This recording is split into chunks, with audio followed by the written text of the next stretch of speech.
ইউনূস আলাইহিস সালাতু ওয়াস সালাম বারবার পড়তে লাগলো লা ইলাহা ইল্লা আনতা সুবহানাকা ইন্নী কুনতু মিনাজ জালিমিন। বারবার যখন পড়তেছিল আল্লাহ রাব্বুল আলামিন জবাব দিল ফাস্তাজাবনা লাহু ওয়া নাজ্জাইনাহু মিনাল গাম ওয়া কাযালিকা নুনজিল মুমিনিন। ইউনূস আলাইহিস সালাম যখন আল্লাহর শরণাপন্ন হয়ে গেল রে, আল্লাহ বলেন আমার ইউনূস মাছের পেটের ভিতরে এত বড় একটা মুসিবতে পড়া আমি আল্লাহর শরণাপন্ন হয়ে গেছে। আমি আল্লাহ ইউনূসের কথা শুনছি, শুধু শুনছি এমনটা নয়। ফাস্তাজাবনা লাহু ওয়া নাজ্জাইনাহু মিনাল গাম্মি। আমি আল্লাহ ইউনূস নবীরে মাছের অন্ধকার থেকে সুস্থ অবস্থায়, অক্ষত অবস্থায় ইউনূসকে আমি ফিরায়া দিছি। মাছের পেটের ভিতরে এমন ব্যথা সৃষ্টি করে দিল, ব্যথার কারণে মাছ উগলাইয়া ভূমি করে দিল হযরত ইউনূস নবীর একটা পাড়ের মধ্যে, বালুচরের মধ্যে ইউনূস নবীরে ছেড়ে দিল। ইউনূস নবী সুস্থ অবস্থায়, অক্ষত অবস্থায় ফিরে আসলো। এরপর আল্লাহ বলেন ওয়া কাযালিকা নুনজিল মুমিনিন। রব্বে কারীম বলেন মুসিবতের মধ্যে পড়ে যদি কেউ আমি আল্লাহর শরণাপন্ন হয়, আমি আল্লাহ তারে উদ্ধার করি, আমি তার পাশে থাকি। শুধু তাই নয়, ওয়া কাযালিকা নুনজিল মুমিনিন। কিয়ামত পর্যন্ত এই শুধু ইউনূস নবীকে বাঁচাইছি এমনটা নয়, কিয়ামত পর্যন্ত যারা মুসিবতে পড়বে আমি আল্লাহ তাদেরকেও এইভাবেই হেফাজত করব।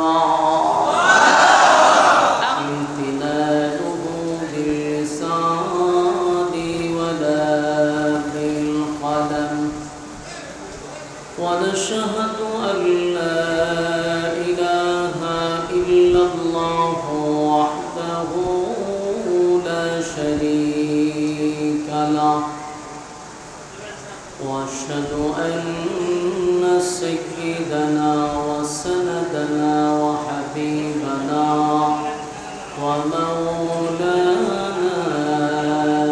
محمدا عبد الله ورسوله أرسله بالحق بشيرا ونذيرا وداعيا إلى الله بإذنه وسراجا منيرا. أما بعد فأعوذ بالله من الشيطان الرجيم. بسم الله الرحمن الرحيم. وما خلقت الجن والإنس إلا ليعبدون. صدق الله العظيم. ذو الشرك اللهم صل على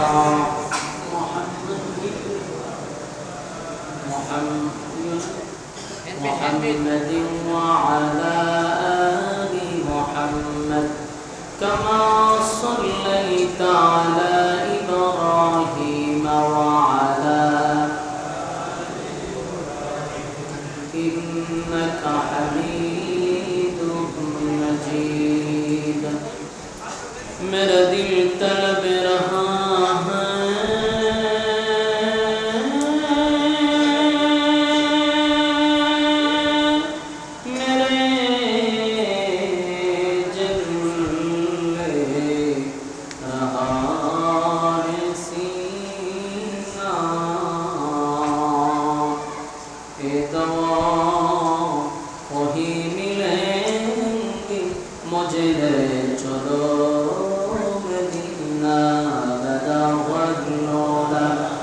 بكماله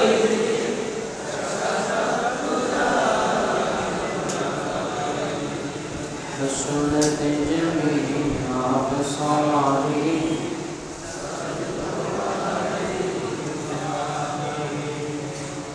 আলহামদুলিল্লাহ। বাড়িউড়া সিরাজুল উলুম ইসলামিয়া মাদ্রাসার প্রায় ৩৫তম বার্ষিক সভা উপলক্ষে আজকের ৩ দিন ব্যাপী শেষ দিনে সম্মানিত সভাপতি জনাব মৌলভী মোহাম্মদ আব্দুল মমিন মুন্সি সাহেব, সভাপতিত্ব করছেন জনাব আকবর আলী সর্দার সাহেব। আজকের মাহফিলের যিনি মধ্যমণি, উপমহাদেশের বিখ্যাত আলেম দ্বীন, মুনাজির আজম, খতিব আজম আল্লামা নুরুল ইসলাম মৌলভী সাহেব দামাত বরকাতুহুম।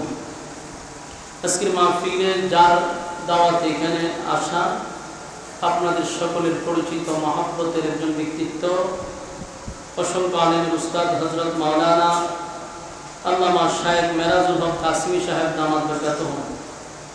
এছাড়াও দিগার হযরত উলামায়ে কেরাম ওয়াজ করেছেন, বিশেষ করে হযরত মাওলানা আবুল কাসেম হাশিমি সাহেবও কিছুক্ষণ আগে ওয়াজ করেছেন।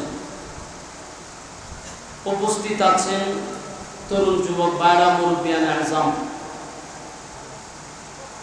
আল্লাহ রাব্বুল আলামিনের দরবারে শুকরিয়া আদায় করছি, যিনি আমাদেরকে সুস্থ অবস্থায় বৃষ্টি বাদলের দিনেও দিনই এক মজলিসে আসার এবং বসার যে তৌফিক রব্বে কারীম সুস্থ অবস্থায় আমাদেরকে দিয়েছেন, শুকরিয়া আদায় করছি আলহামদুলিল্লাহ। লক্ষ কোটি দুরূদ এবং সালাম আল্লাহর সৃষ্টির প্রধান আকর্ষণ জনাবে মুহাম্মদুর রাসূলুল্লাহ সাল্লাল্লাহু আলাইহি ওয়াসাল্লামের উপর। সম্মানিত সুধী, বৃষ্টির কারণে, আবহাওয়া খারাপ হওয়ার কারণে, প্যান্ডেলে বসার আর সুযোগ না থাকার কারণে মসজিদের ভিতরে অল্প জায়গায় আপনাদেরকে বসার সুযোগ করে দেওয়া হয়েছে। এরপরে অনেক ভাইয়েরা মসজিদের বাহিরে দাঁড়িয়ে আছে, কেউ বৃষ্টির মধ্যে দাঁড়িয়ে আছে, কেউ বারান্দায় চতুর্দিক দিয়ে দাঁড়িয়ে আছে। যারা বসে রয়েছে, যারা দাঁড়িয়ে আছেন, সওয়াব আপনারাও এদের চেয়ে বেশি পাবেন ইনশাআল্লাহ। আরামের বিছানা ছেড়ে নরমাল বিছানায় বসে আছেন, বৃষ্টির মধ্যে দাঁড়িয়ে আছেন। আল্লাহ রাব্বুল আলামিন যেন এই কষ্টটাকে নাজাতের উসিলা করে দেয়, আমিন।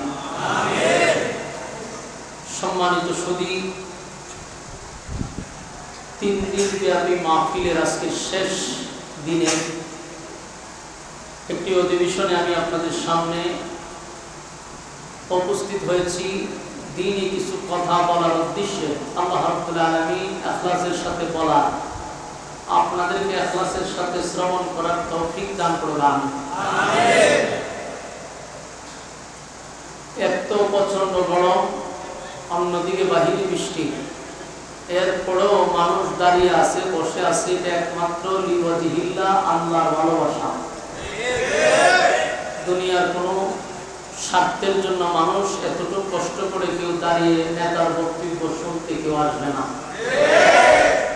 এটা একমাত্র আল্লাহর মহব্বত, রাসূলের মহব্বত, আলেমদের মহব্বত আপনাদেরকে ঘর থেকে বাহির করে নিয়ে আসছে।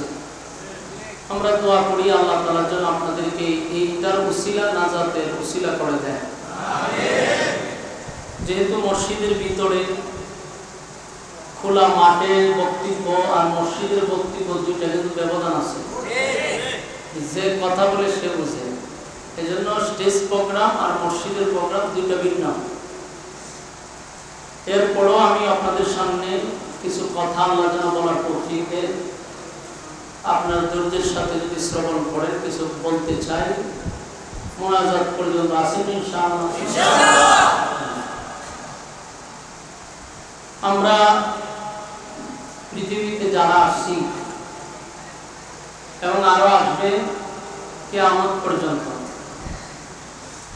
যারাই আমরা আসছি এবং এখনো আসছি, কেন আসছি এই বিষয়টা আমাদের একটু জানা দরকার, বোঝা দরকার।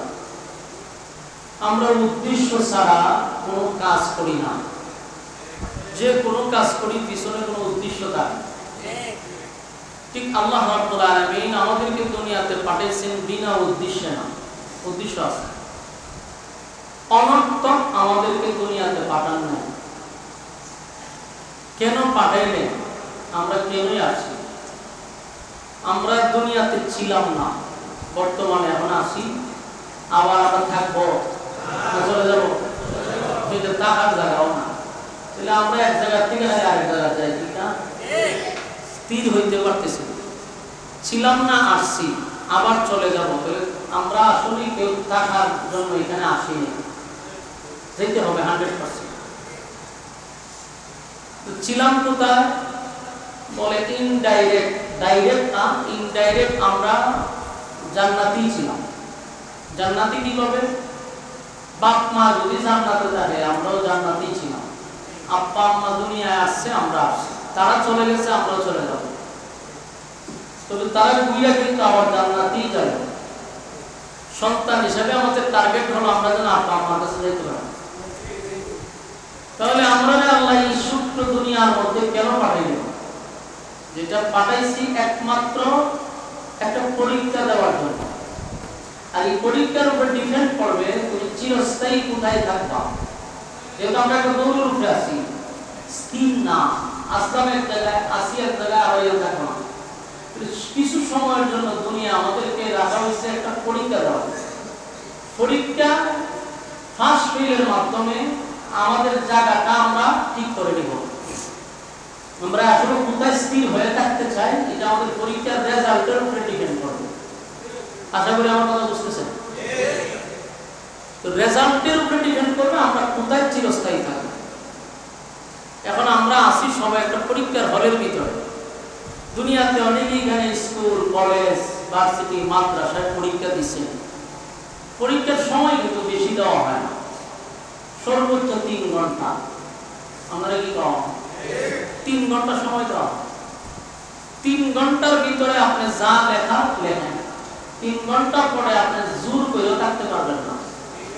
ধরো এমন ক্লাসের 1 নম্বর ছাত্র যে সুযোগ সুবিধা, একেবারে লেভেল 20 মার্কের ছাত্র রইলে একই সুযোগ সুবিধা, ভিন্ন সুযোগ সুবিধা। পরীক্ষার হলের ভিতরে কেউ প্রশ্ন পাওয়ার পরেই সাথে সাথে কেউ লেখে না।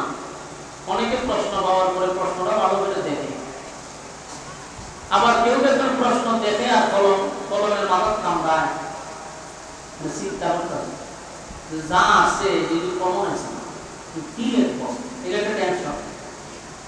আবার কেউ আছে কি লিখবো বুঝে সে বসে রয়েছে, চিন্তা আছে। অনেকে প্রশ্নটাই বারবার লেখা শুরু করে না, কাগজ তো করতে। কেউ আছে বসে বসে কবিতা একটা মুখস্থ আছে তিনি লেখে। এরকম অনেক ছাত্র আছে যেটা প্রশ্ন তার কমন না করার কারণে বিভিন্ন জিনিস লিখে। আমি একটা এক্সাম্পল দিই। আমি আলিয়াতে পড়ছি। আলিয়া পড়ার সময় স্কুল পরীক্ষা দেওয়ার আমাদের পাশে এক ছাত্র আছে, হে বইয়ে বইয়ে দেখি দুরূদ শরীফ লেখতেছে, দোয়ায়ে কুনুত লেখে। আমি জিজ্ঞাসা ভাই কি পাইছে না, ও ভাই কাগজ তো বড় না, কাগজ তো ফিল আপ করো না, এই বইয়ে বইয়ে দুরূদ শরীফ লেখতেছে।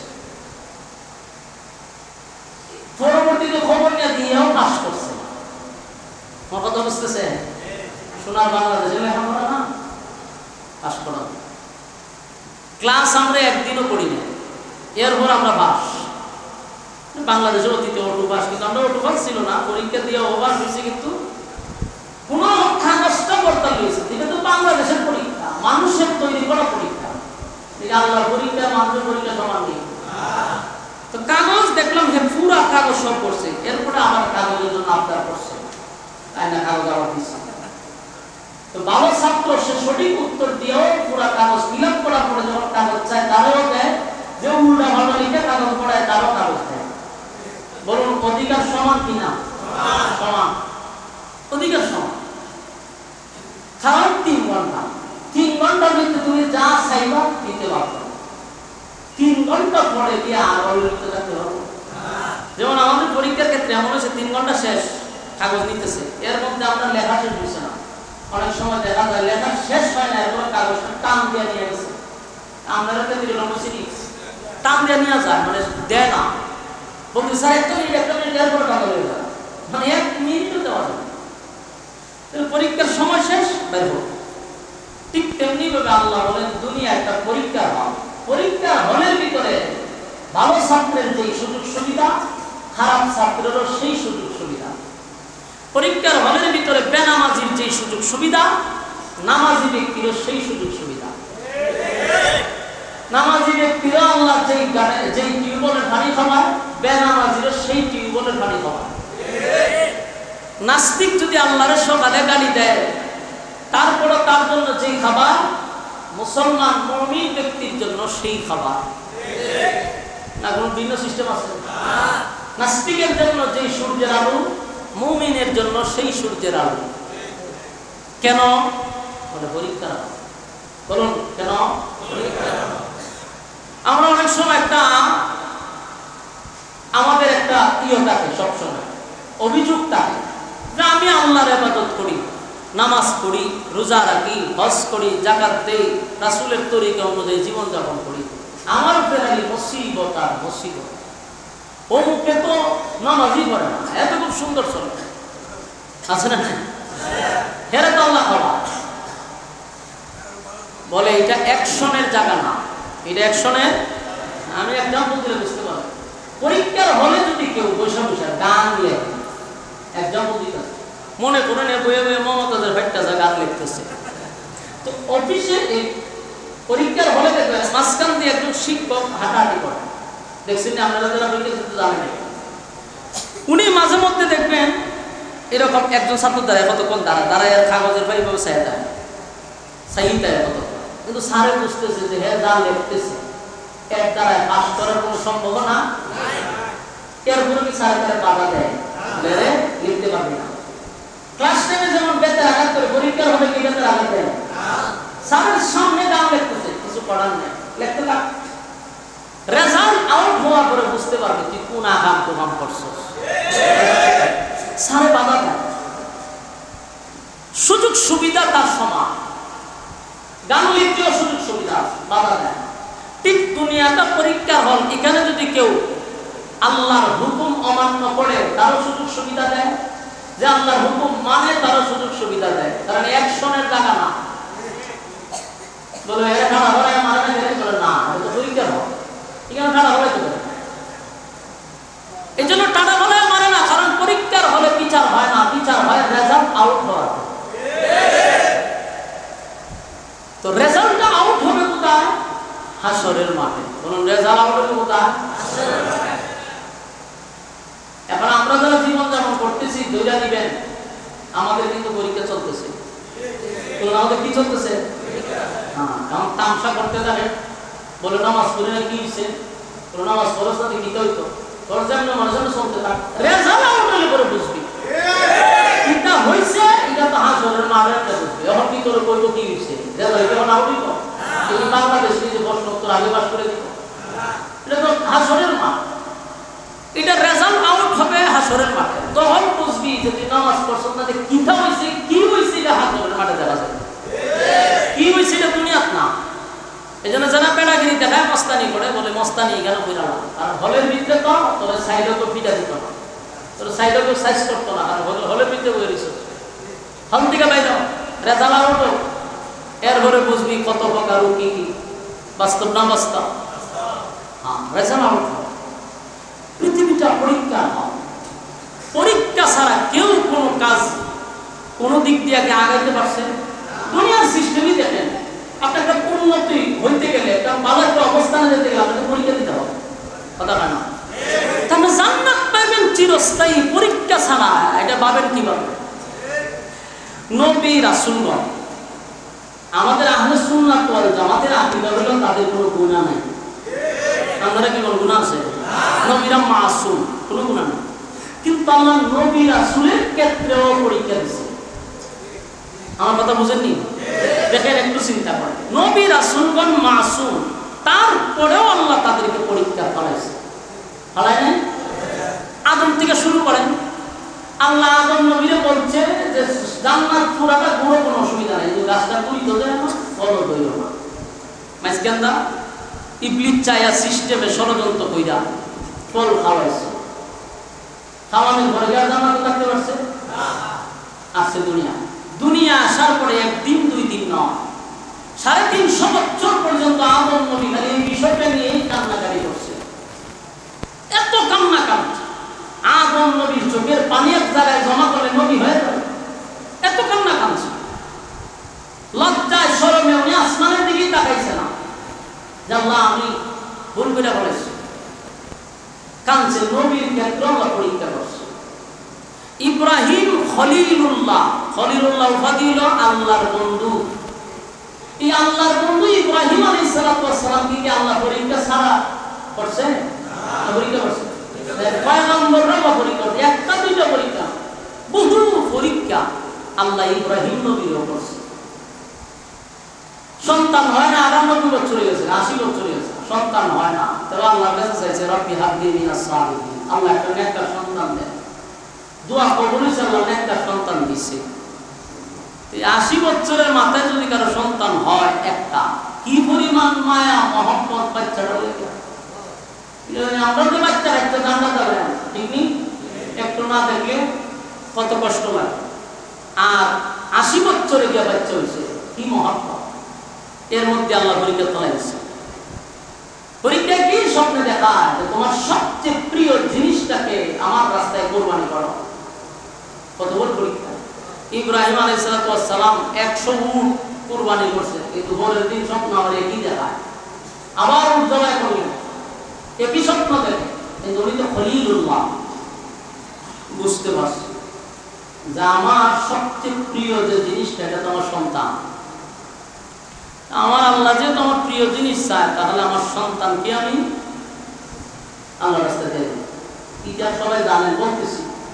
এরপরে তো আপনারা জানেনই, ইসমাইল আলাইহিস সালামকে আল্লাহ স্বপ্নে দেখানোর কারণে ওনাকে কুরবানি করার জন্য নিয়ে আসছে। আল্লাহ যেটা চাইছিল যে পরীক্ষায় পাস করছে কিনা, যখন ছুরি লাগায় দেয় আল্লাহ পরীক্ষায় পাস। সুবহানাল্লাহ। আমি তোমার ছেলেকে টুকরা করতে চাইনি, আমি তোমার পরীক্ষা করতে গেছি, পরীক্ষায় তুমি পাস। অসংখ্য পরীক্ষা, আগুনে ভাব নিক্ষেপ করলো ইব্রাহিম আলাইহিস সালাম, আগুনের ভিতরে পড়ে গেছে, আল্লাহ ভাই পরীক্ষায় পাস। অসংখ্য পরীক্ষা নবীরা ছুটে করছে। আল্লাহ রাব্বুল আলামিন ইউনূস পয়গম্বর, নিষ্পাপ পয়গম্বর কো পরীক্ষা ছাড়া না পরীক্ষা করছে, কথা হয় না। দাওয়াত দেয়, অনেক দাওয়াত দিছে ইউনূস পয়গম্বর, কিন্তু এটা কালেমা পড়ে না। তারা দাওয়াত দেয়, কালেমা পড়ে না। তো সেই ইউনূস পয়গম্বর কয় যে তোরা যে কালেমা পড়ছ না, গজবে তোরা উঠবে। এরা আরো টিটকারি করে কত গজব আয় না কেন? চিন্তা করেন, এটা কত তেরা লোক। নির্মাণ নামক একটা শহর ছিল, শহরের মানুষগুলো কি পরিমাণ তেরা, ওটা আয় না কেন? ইউনূস নবী কয় আল্লাহ এটা দিয়ে আরো উড়া কয় আয় না কেন? আল্লাহ ও আয়। আমার কয় ইউনূস নবী 40 বছর পর্যন্ত দাওয়াত দেয়, কিন্তু কালেমা পড়ে না।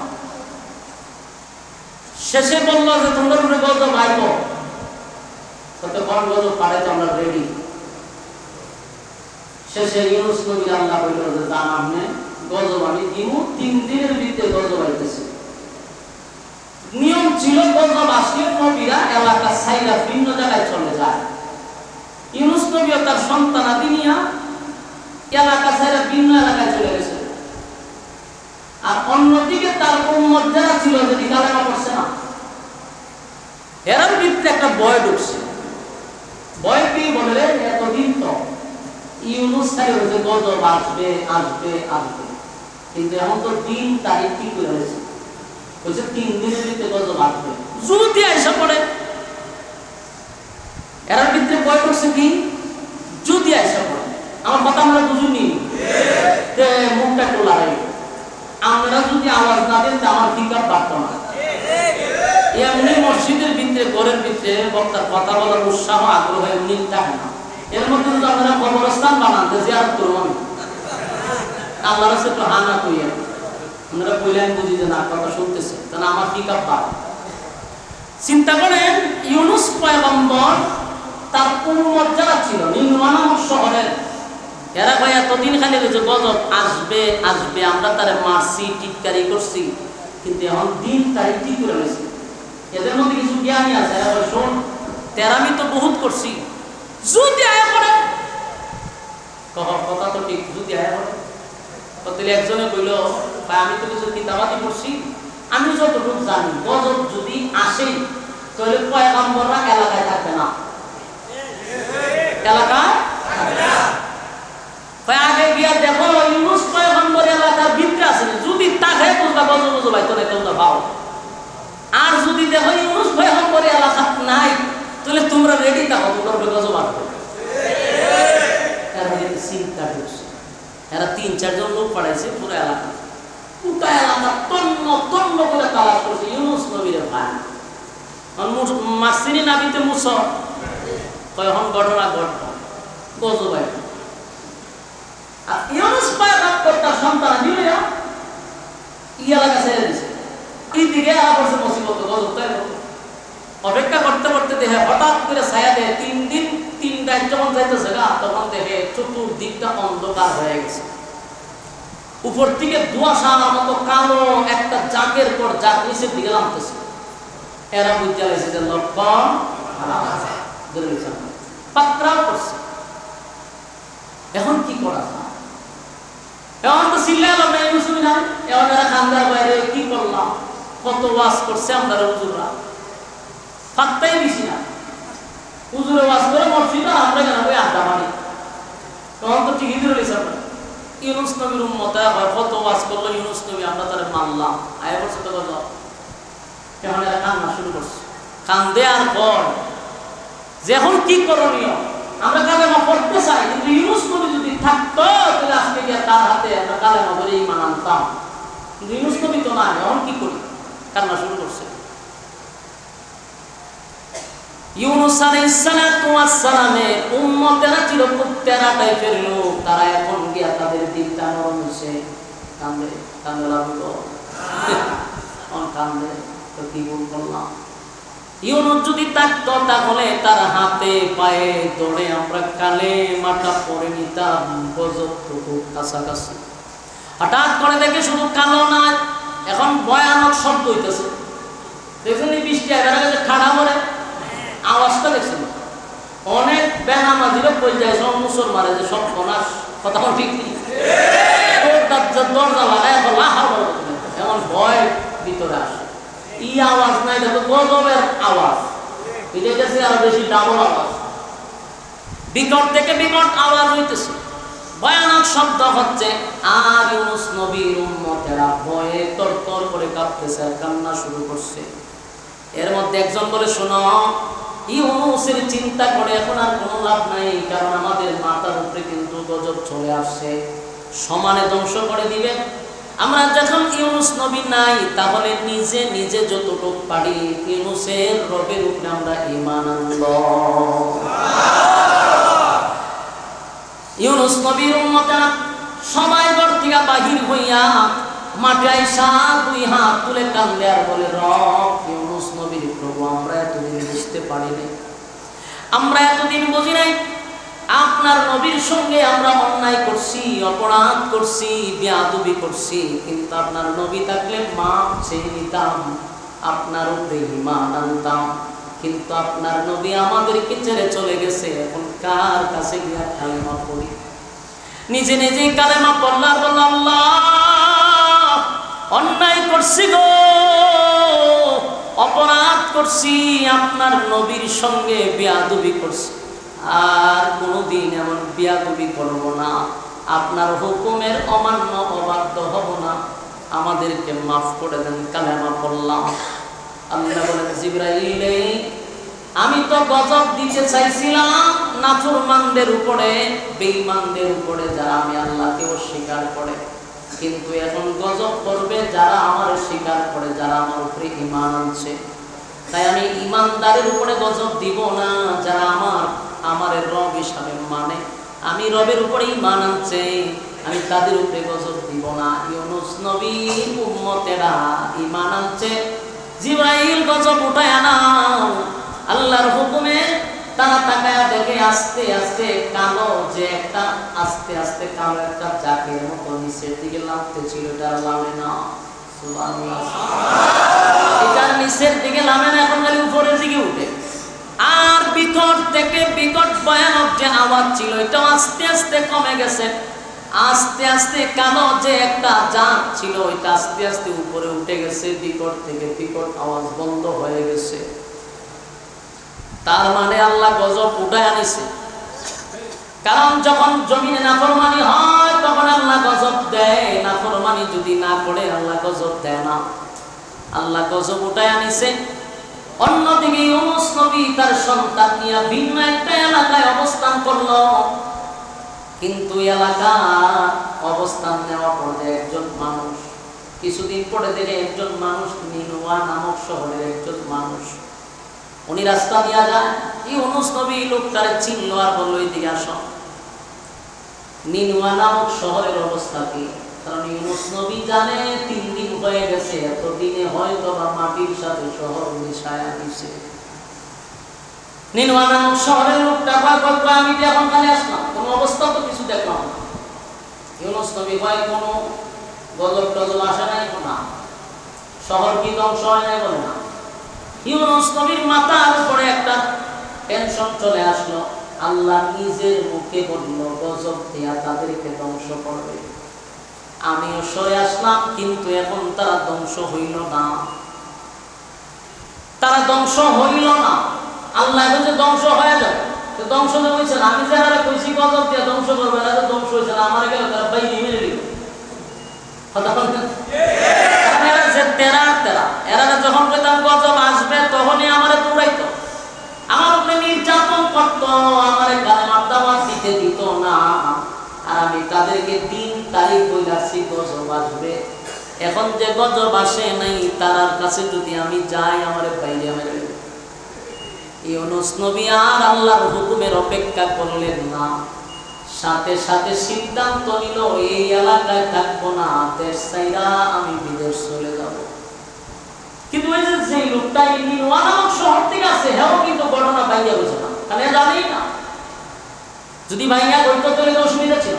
ইউনূস নবীও কিন্তু কোনো ধরনের বড় ধরনের কিছু করে না, এটা এক ধরনের ওনার যে অবস্থায় ছিল এটা রাইট ছিল না। কিন্তু ওনার একটা ভুল ছিল যে আল্লাহ পক্ষ থেকে ওহী আসার আগে উনি সিদ্ধান্তটা নিয়েছে।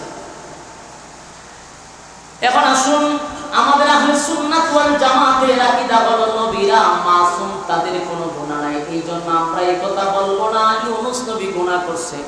না, ইউনূস নবী যেটা করছিল ওনার জায়গা থেকে এটা ঠিক ছিল, কিন্তু উনি তো আর ওখানকার অবস্থা জানে না। আল্লাহর ওহীর অপেক্ষার আগে উনি সিদ্ধান্ত নিয়েছে, এটা ওনার ভুল ছিল। ভুল এক জিনিস, গুনাহ এক জিনিস। আমারে কাসিম সাহেব কইছে আমি যদি যাইতে চান সাবাস করতে হলে ডাইন দিকে যাই অথবা বাম দিকে যাই, আপনি ডাইন দিকে যাই না। আমি গেছি ডাইন দিকে। এটা কি গুনাহ হয়েছে না ভুল হয়েছে? ভুল এক জিনিস, গুনাহ এক জিনিস। আমার বিরাট গুনাহ করে সিদ্ধান্ত ছিল আল্লাহর ওহীর অপেক্ষা না করে উনি দেশ ছাড়া বিদেশ যাওয়ার একটা প্ল্যান করছে। শেষে করল কি, বিদেশ যাওয়ার জন্য বাচ্চা হইল 2 জন, বিবি হইল 1 জন, উনি একজন, কয়জন?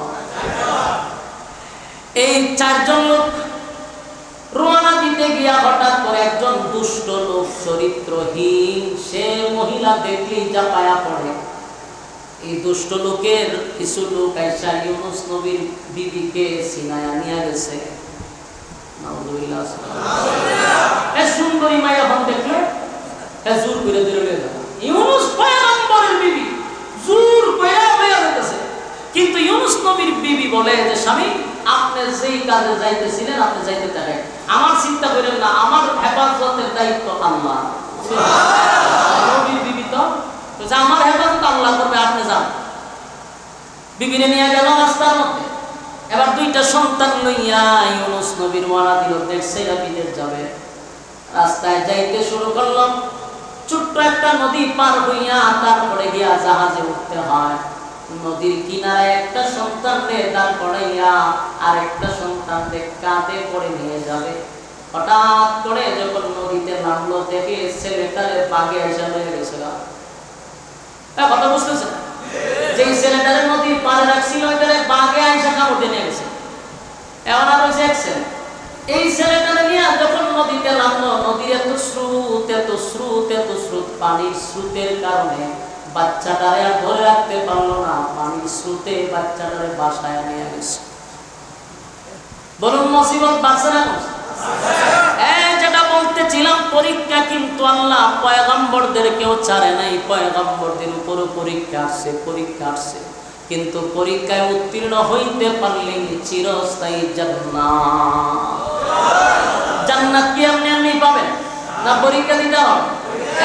মাসুম নবী, যাদের কোনো গুনাহ নাই, গুনাহ নাই, গুনাহ নাই, গুনাহ নাই, নবীরা মাসুম। মাসুম নবীদেরকে আল্লাহ পরীক্ষায় ফলাইছে। আর আমি আর তুমি তো নাফরমানি করতে করতে জিন্দেগি বরবাদ করছি। আমাদের উপরে কি পরিমাণ পরীক্ষা আসবে? পরীক্ষা উত্তীর্ণ হতে হবে। ইউনুস নবীর আল্লাহ কি পরীক্ষায় ফলাইলো? বিবিটাও নিয়ে গেল, দুইটা সন্তান ওনার কুল থেকে হারাইলো। এখন কত বড় মুসিবত! ইউনুস নবী এর বড় সিদ্ধান্ত নিল, জাহাজে উঠে চলে যাবে। জাহাজে উঠে গেল, দেশ ছেড়ে বিদেশ যাবে। জাহাজে ওঠার পরে মাঝখানে যাওয়ার পরে জাহাজ তো আর স্বাভাবিক না, এটা জায়গার মধ্যে খালি ঘুরে, জায়গার মধ্যে এক জায়গা ঘুরতেছে। জাহাজের মানুষটার ঘটনা কি? এই রাস্তা দিয়ে কত যায় যাত্রী নিয়ে, কোনোদিন এমন হয় নাই আজকে জায়গাতেই ঘুরতেছে। লক্ষণ বড় খারাপ। এদের মধ্যে একজন বলেন, নিশ্চয়ই এই জাহাজের মধ্যে কোনো অপরাধী আছে যে মালিকের অর্ডার ছাড়াই কেউ চলে যাইতে চায়। ইউনুস নবীর মনে মনে জানা আছে। ইউনুস নবী কয়, একমাত্র আমি একজন গোলাম যে মালিকের অর্ডার ছাড়া আমি দেশ ছেড়ে বিদেশ যাইতেছি। এখন সবাই সিদ্ধান্ত নিছে, এমন অপরাধী যে আছে তারে নদীতে ছেড়ে দাও, তাহলে পুরা জাহাজ চলে যাবে। ইউনুস নবী বলে, ভাই এই অপরাধে আমি যুক্ত, আমার আপনারা নদীতে ফালায়া দেন। জাহাজের সব মানুষ ইউনুস নবীর দিকে তাকায় আশ্চর্য হয়ে গেছে, কারণ এটা সাধারণ মানুষের চেহারা না, এটা পয়গম্বরদের চেহারা। নবীদের চেহারা কত সুন্দর! সুবহানাল্লাহ আছে। কিতাবে লেখছে, সেই জামানায় সেই নবী আল্লাহ পাঠাইতো, ওই জামানায় নবীর থেকে সুন্দর আল্লাহ কাউরে বানাইতো না। নবীর চেহারার দিকে তাকাইয়া মানুষ এক মিনিট একেবারে স্ট্রং হয়ে গেছে। সপ্তনা এত সুন্দর মানুষ, রাজপুত্র, উনি তো গোলাম হইতে পারে না, উনি মালিক হলো, গোলাম হলো। আর ইউনুস নবী তো জানে যে কোন মালিকের কথা বলছে, মানে এরা তো বিদুর। ইউনুস নবী কয়, আমি গোলাম, আমি মালিকের অর্ডার ছাড়া দেশ ছেড়ে বিদেশ যেতেছি, আমাদের তাড়াতাড়ি নদীতে নিক্ষেপ করে দিলে তোমরা বাঁচবা। এরা হুজুর সব বনস করে দিয়েছে। এই মুহূর্তে যদি আমরা নদীর ফালায় দিই, তাহলে এখন তো পানির উপর দিয়ে ঘুরে আমরা ফালাইলে পানির নিচেটা করবো। এরকম কামের লোকরে আমরা ফালাইতে পারতাম। আপনি আসেন দিকটা আমরা বাচ্চা আছি, সুতরাং আপনারা ফালাইব। হেরা কোনোভাবে ইউনুস নবীর কথা মানতে না। সেরা সুন্দর, দেখতে বুজুর্গ, এমন লোকরে আমরা কেন নদীতে নিক্ষেপ করি? না না, সব খরচ করি, আপনারা ফালাইতে। এরা ৩-৪ জন লেগে হয়, তুই লাভ তোরে গোলামের মতো লাগে, তোরে ফালাইতে পারি। মগের মূল লোককে জুরজার মূল লোকটা কাজদানি পাইছে কেটা কেউ আর রাজি হয় রাজি না বলে কেউ তার নদীতে পড়তে রাজি না।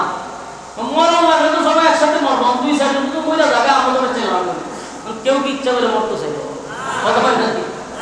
পরে ওই লটারি মারো করো, এটা ঠিক লটারি দিতেছি, যার নাম লটারিতে উঠবো তুমি নিজে নিজে বুঝাই পাচ্ছে এটা আমার কপালের দোষ। কি এর দোষ? আমার কপালের দোষ। কারণ নাম উঠছে আমার, আমরা তোমার 3-4 জন ধরে বিয়া লাগাই অতটা মানুষ যাবো না, কিনা বলবো কপালের দোষ মাইনে নিলাম। এরা লটারিতে রাজি হয়েছে, কপালের দোষ। লটারি যখন টানছে, প্রথম নাম হয়েছে ইউনুস নবীর নাম, নাম হয়েছে ইউনুস নবী। ও বলি হুসাইন হুজুর কিতা আমার কেউ নেই খারাপ, হুজুর আমার নাম দিয়েছে। আমি তো প্রথমেই বুঝতাম যে ভাই আমি অপরাধ, না না ভুলে আছে, আপনারা ভাবানো যাবে না। আবার লটারি টান দিছে, আবার টান দিছে, বলে আবার ইউনুস নবীর নাম। তখন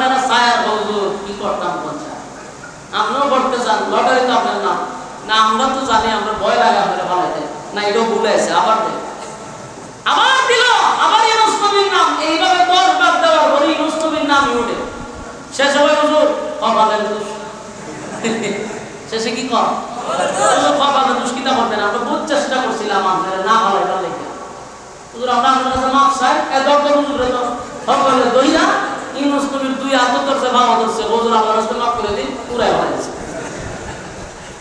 যেই ফালাইছে দেন পরীক্ষা কারে কম ফালাইতে দিলে আবার 3 মাস আয়া ওনারা গেছে। পরীক্ষা কিতা বুঝছেন? একজন নবীর উপরে কত মুসিবত যাইতেছে। 3 মাস আয়া আবার ওনারা গাই নিল।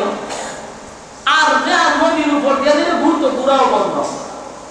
এমন এটা শুরু যাওয়া শুরু করছে। হে মাতা এক মাসে আয়া ইউনূস নবীরে খাই দিল। ইউনূস নবীরে খাইয়া ডাইরেক্ট ফেডের ভিতরে নিছে। ফেডের ভিতরে নিছে আল্লাহ মাস রে ভাই তুই গিলছ আমার নবীর কথাটি হজম করার শক্তি আমি আল্লাহ তোরে দেই নাই। হজম করতে পারে না ইউনূস নবীর মাসে হজম করতে পারে না, ফেডের ভিতরে রেখে দিছে।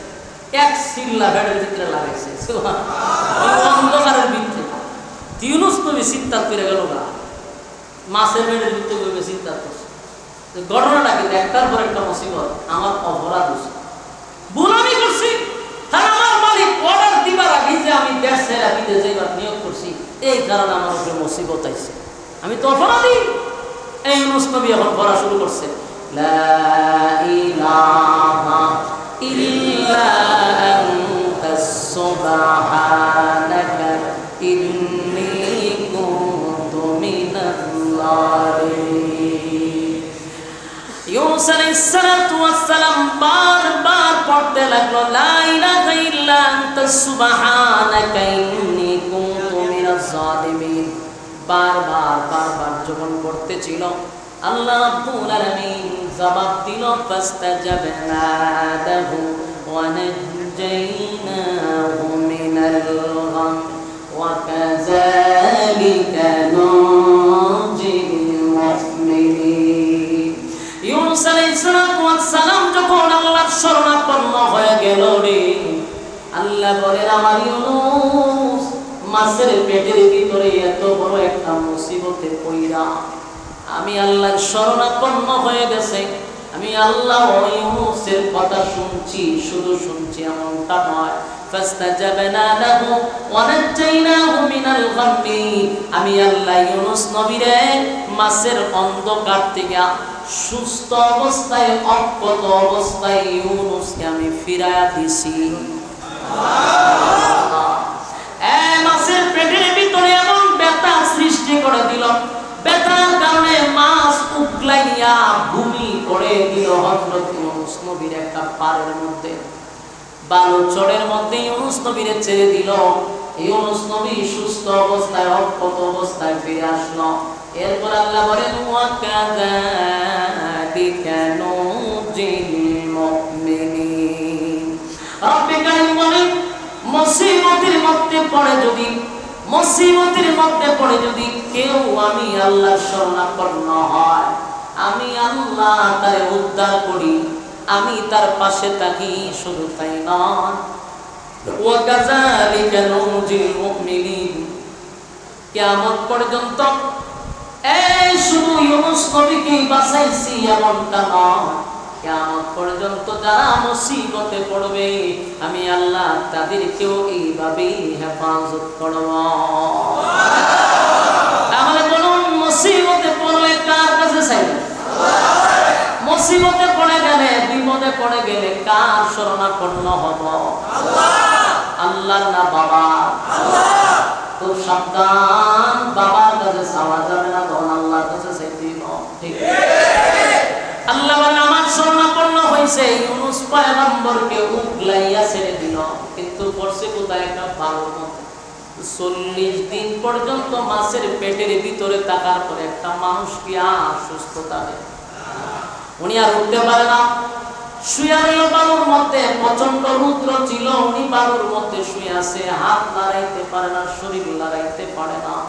আল্লাহ রাব্বুল আলামিন সেখানে কিছু গাছ জন্ম দিল, যেগুলা খুব দ্রুত বড় হয়ে গেছে। এগুলার ছায়ার মতো পয়গম্বরের সামনে আল্লাহ দিয়া রাখছে যেন রৌদ্র না লাগে। নবীর পাশে একটা খেজুর গাছ হয়ে গেল, কিছু ফলের গাছ নবীর আশপাশ দিয়ে আল্লাহ বড় করে দিল। খেজুর গাছের খেজুর পেকে পেকে ইউনুস নবীর কাছে পড়ে, ইউনুস নবী খায়, শরীরে শক্তি হইতেছে। তারপরে সাগরের পানি হয় লবণাক্ত, ইউনুস পয়গম্বরের পাশে একটা ছিদ্র দিয়া মিষ্টি পানি বাহির করে দিছে। সুবহানাল্লাহ। ইউনুস নবী বার হইয়া এই মালিকের শুকরিয়া আদায় করছে গো, মালিকের শুকরিয়া আদায় করছে। আর নিজের ভুল নিজে বুঝতে পারছে যে আমারই অপরাধ, আমারই অপরাধ।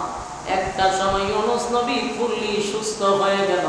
এবার সুস্থ হওয়ার পরে ইউনুস পয়গম্বর নিজে নিজে সিদ্ধান্ত নিল, আমি তো যেই কারণে নিনুয়া নামক শহর থেকে বাহির হয়ে আসছি, আমি সেই শহরে যাব, সেই শহরে আবার যাব, আবার গিয়া দিনের দাওয়াত দিব।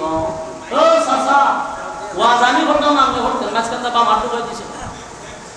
নিনুয়া নামক শহরে আমি যাব।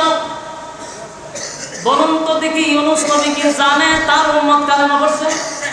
কথা বল না দি, উনি কিন্তু জানে না, ওনার খবরও নাই যে পুরা দেশ ওনার উপরই মানছে। এখন ইউনুস নবী সিদ্ধান্ত নিল, আমি যেই ভুলটা করছি সেটা আমি নিজেই সংশোধন করব। আমি আবার নিনুয়া নামক শহরে গিয়ে কালেমার দাওয়াত দিব।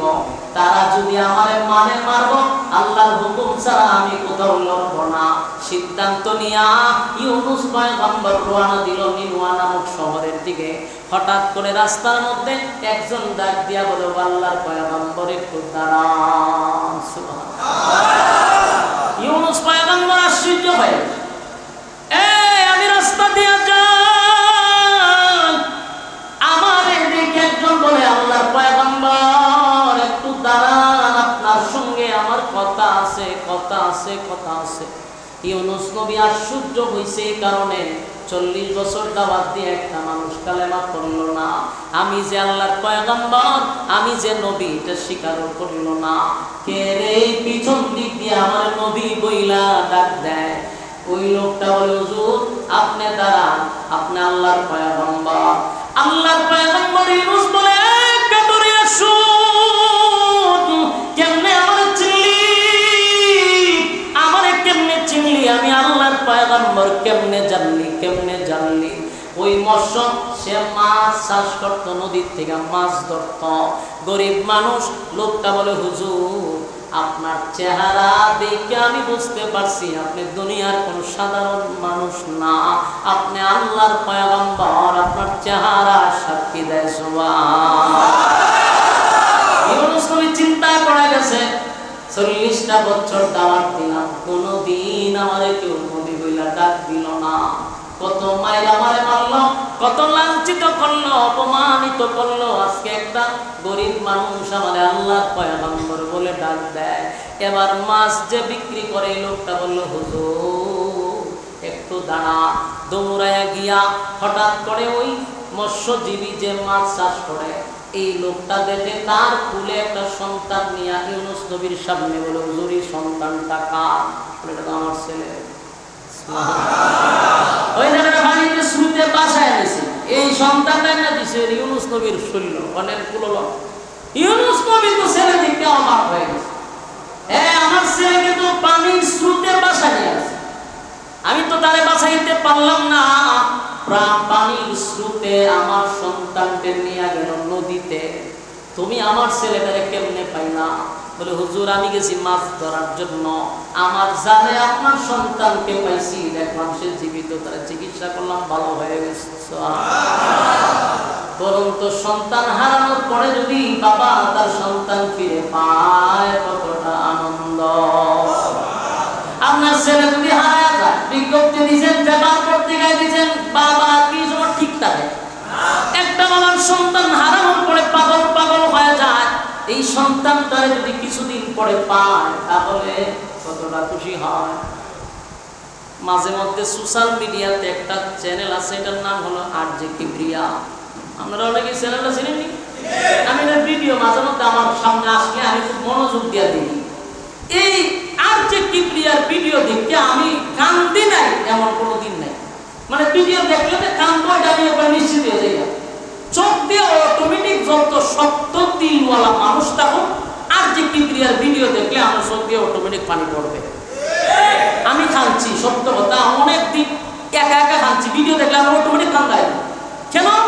ওইটার মধ্যে শুধু দেখলাম উনি হারানো, যারা হারাই গেছে না এটির তুকায় দেখবো।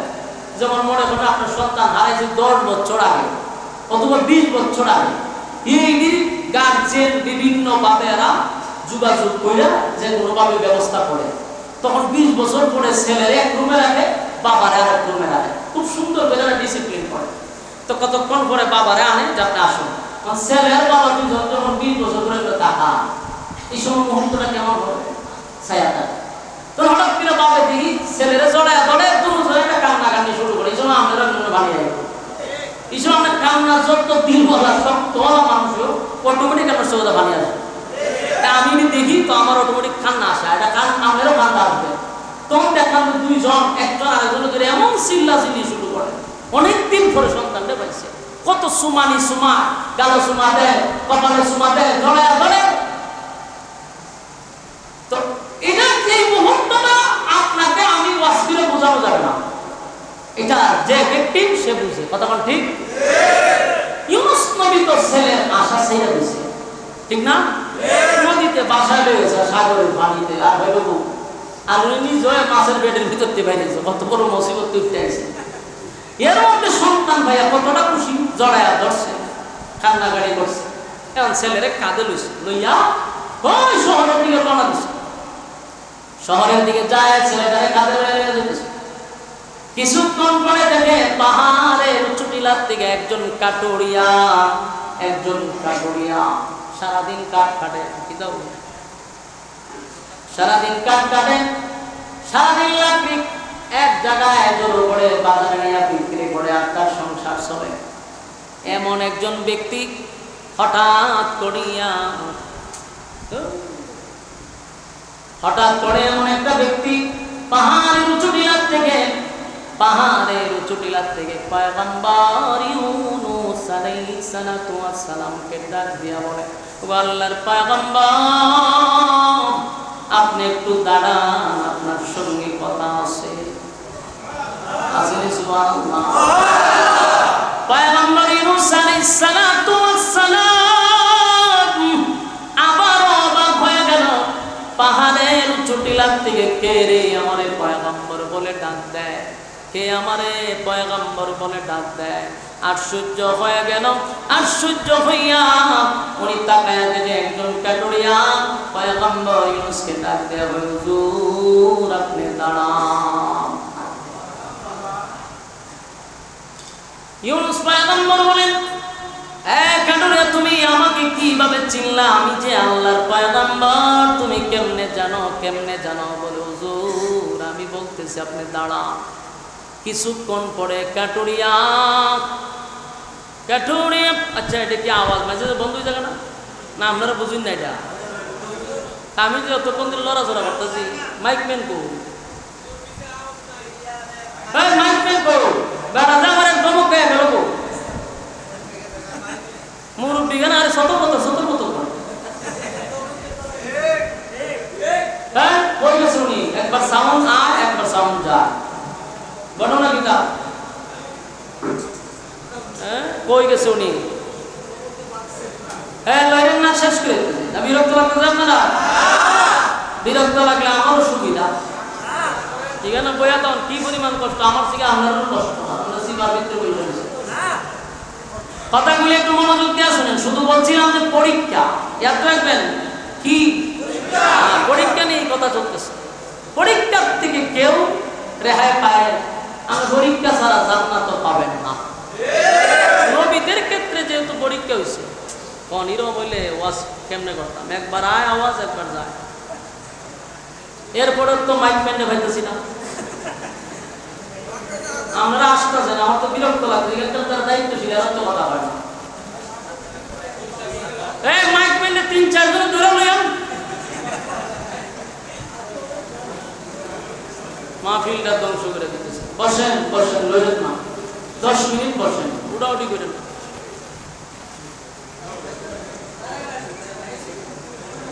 না, কোনো লাভ নাই। আমি চিল্লাইতেছি যে বাহিরের এখানকার যারা দায়িত্ব এরাও শুনে না, আচ্ছা বসুন, শেষ করে দিতেছি, বসুন। এখন যে বিষয় বলতেছিলাম, ইউনুস পয়গম্বর একজন আল্লাহর পয়গম্বর, ঠিক না? উনি প্রথম রাস্তা দিয়া যায়, ওনার এক সন্তান ফিরাই দিচ্ছে। এখন খান্দলিয়া যায় আরেক লোক সারাদিন পাহাড়ে লাকড়ি কাটে, এই লোক ওই মাইকম্যান আইসে করতে গাইছে, ইতি করেন চাচা মাইক লাগাই আমরা যাই না বাইরে আনাউটি করতেন, লাইকটা বাই করে নিয়েছে। আমরা একবার তো আওয়াজ যায়, একবার সামনে বুঝতেন নি।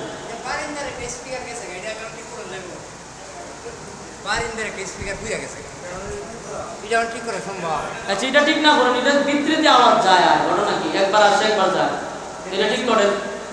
ঠিক না ওই তো গেছে আবার, ও ঠিক আছে। আবার আমি অন্য দেখতে আওয়াজ যায়, আবার আসতেছে, এমন আছে আবার করতেন করে যাইব, এটা ঠিক করে। বাইরে তাও ভিতরেরটা ঠিক করে। এখন ইউনুস পয়গম্বর উনি তার সন্তানকে কাঁধে নিয়ে রওনা দিয়েছেন নিনুয়া নামক শহরে। আবার আরেক লোক ডাক দেওয়া হয়, আল্লাহর পয়গম্বর আপনি একটু দাঁড়ান। ইউনুস পয়গম্বর ঘটনাটা বুঝলাম না, 40 বছর আমি দাওয়াত দিলাম, একটা মানুষ আমার পয়গম্বর বলে ডাক দিল না। এখন আমি আইলাম আরেক জায়গার থেকে দুদিন পরে, এখন আমারও বড় নবী হয়ে ডাক দেয়, ঘটনা কি?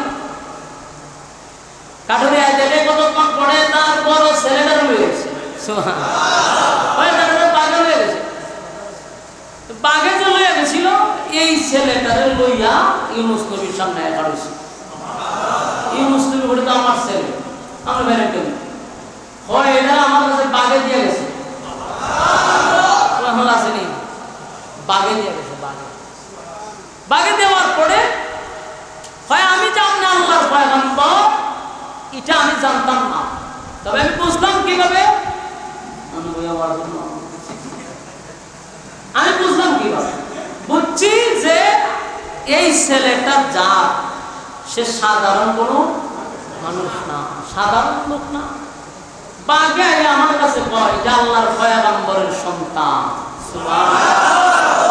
এটা আল্লাহর পয়গম্বরের সাবধান, বিয়াদবি করিস ওনার কাছে আবার ফিরাইয়া দিবি।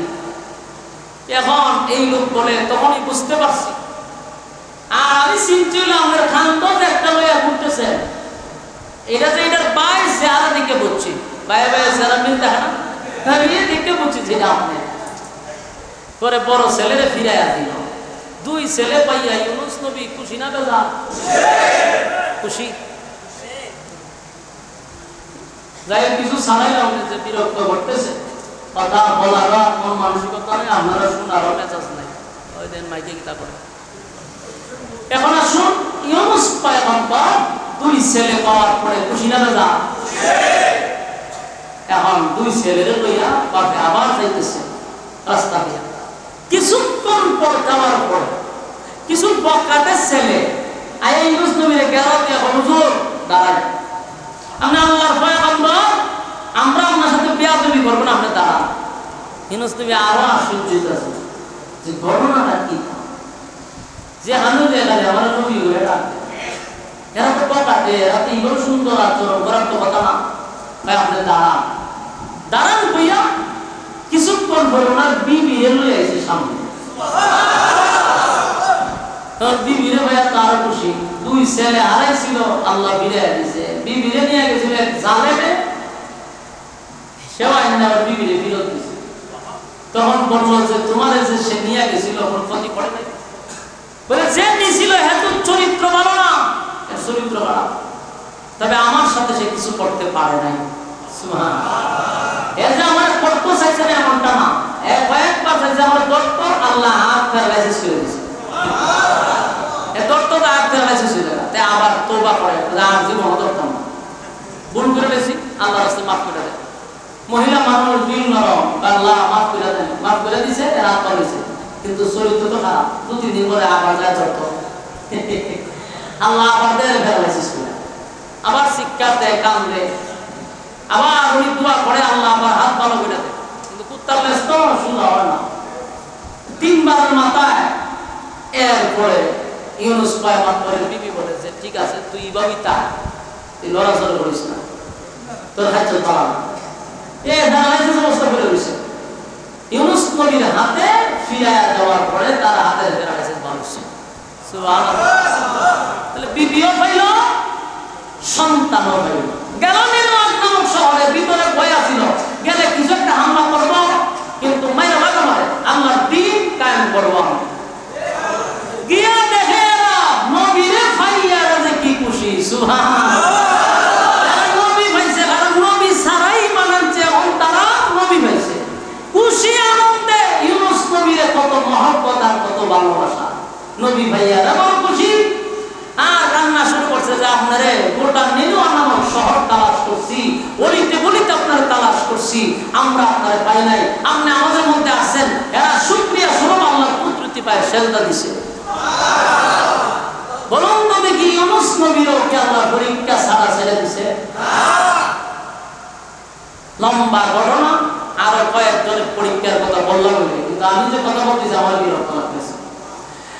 মূল কথা হলো, এই পৃথিবীটা পরীক্ষার হল, নবীদেরকেও আল্লাহ পরীক্ষা করছে, আর আপনি আর আমি আমাদের উপরে পরীক্ষা। পরীক্ষাগুলো অনেক ধরনের হতে পারে। কাউকে আল্লাহ সম্পত্তি দিবে, কোটি কোটি টাকা তার থাকবে, কথা বল।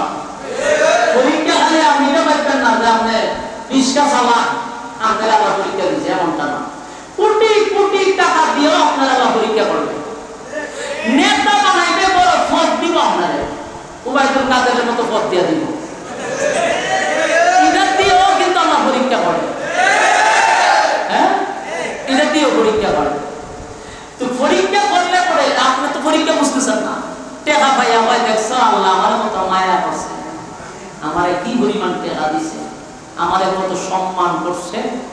হ্যাঁ, যে আল্লাহ আমার প্রতি কেউ তোমার আছে, আমার এই পরিমাণ টেকা দিছে। আরে বেটা, তোর টেকা দিয়ে আল্লাহ পরীক্ষা করতে, তুই পরীক্ষা করছস, তুই টেকা কোন দিকে খরচ করস, কি করতেছস, মালিক তোরে টেকা দিয়ে পরীক্ষা করেছে।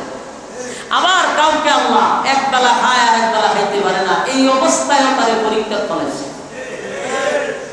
তুমিও পরীক্ষায়, টাকাওয়ালারও আল্লাহ পরীক্ষা করেছে। বুঝতে হবে, আমরা সকলেই একটা হলের ভিতরে আসি পরীক্ষা দিতে। রেজাল্ট আউট হবে হাসরের মাঠে, সেদিন বোঝা। হাসরের মাঠে 3টা মুহূর্ত হবে ভয়ানক।